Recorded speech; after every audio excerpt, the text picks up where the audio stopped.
Sa mga katatay. So, andito ka Sir Kevin Vlog. Ayan. So, shout out. Mga katatay po. Katatay Cute naman Vlog. ang pangalan ko.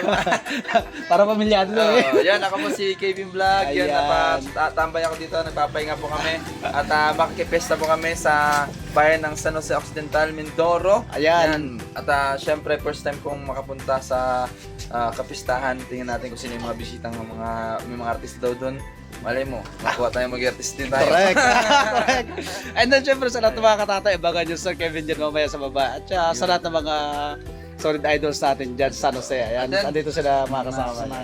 At Stop over muna, oh. Nagko-coffee lang. nagpapasalamat din ako, sir, sa mga followers natin dyan sa Yan. 829,000 followers. Ayun, the best. So, 1 million followers, pero sabi nga, huwag tayo magmadali, atay-atay lang. Kung correct. para sa atin, para sa atin. Okay. Kung hindi para sa atin, para sa iba, para sa atin.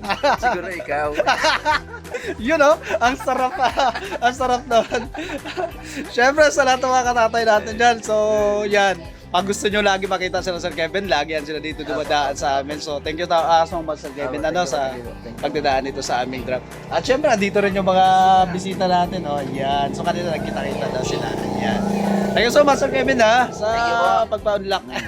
Pagkain, Yan. may kape, may mga tinapay, may mga ulam kung gusto nyo Yan, kumain. pinupunta tayo. Doon po kayo dito, doon po kayo dito. Yan. Dito po sa gitna, sa taas, sa magsaysay po. Top view pagdating ng araw. Mas malay mo, dito mo makita yung forever mo. Yan! At akala ko si Ma'am Ina na eh. Shout out kay Ma'am Ina. Ayan, syempre. Dito tayo mamaya. Ayun, dyan sila muna. Okay, so,